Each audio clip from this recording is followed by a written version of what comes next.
Did the United Nations decree that every human should have a microchip implanted in them for biometric identification to facilitate the New World Order by 2030? No, that's not true. It is a false conspiracy based on the United Nations' use of biometric, including fingerprints and facial scans, to keep track of war refugees during a crisis in 2015. There has been no decree by the UN, and the world body has not debated use of implanted microchips in the all humans. The story first began spreading after the UN announced it was using biometrics to track refugees in 2015, and has continued with an article published in March 2019 under the title "The United Nations has decreed that humanity should place the microchip." It opened, quote, "By 2030, the UN plans for each person to have a biometric identification, which will be approved worldwide.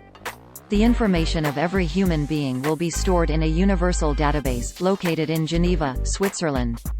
The Organization of the United Nations is addressed to all the governments of the world, which impose the Universal Biometric Identification card to its citizens. This new program is a model for the New World Order, and if you enter the subprojects for these new global goals, you will find things very alarming," reports The Economic Collapse, end quote. This is what social media users saw. The body of the false story references the 2015 program to use biometrics, not implanted microchips, to track refugees. Quote, "The United Nations has implemented this project among refugees who have arrived in Europe. The system collects the face, the iris and the biometric data from the fingerprints, settling in the only official documentation for refugees. The information will be sent to a central database in Geneva, allowing in practice its follow-up." According to the Find Biometrics report, the authorities hope that this technology will enable them to achieve the goal of having this kind of identification for men, women and children on the planet, within reach of their hands in 2030. End quote. The first two paragraphs are not false, but there is no evidence to support the third paragraph's claim that it is part of a longer-term plan to identify every human on Earth by 2030. This is what the Find Biometrics report referenced above really said about the 2015 program. Quote, "The United Nations High Commissioner for Refugees (UNHCR) is moving forward with its plans to use biometric technology to identify and track refugees, and has selected a vendor for the project.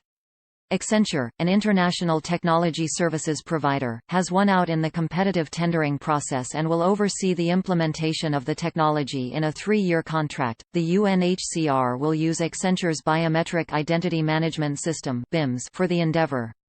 BIMS can be used to collect facial, iris, and fingerprint biometric data, and will also be used to provide many refugees with their only form of official documentation. The system will work in conjunction with Accenture's Unique Identity Service Platform (UISP) to send this information back to a central database in Geneva, allowing UNHCR offices all over the world to effectively coordinate with the central UNHCR authority in tracking refugees." End quote. This is a lot less sinister than the implanted microchips mentioned in the headline. Eye and facial scans are becoming as common as fingerprints for identifying people. It is not a United Nations mandate, though. The website Point of No Return described itself as exposing the truth, death to the Illuminati, secret societies and New World Order. Flip the pyramid.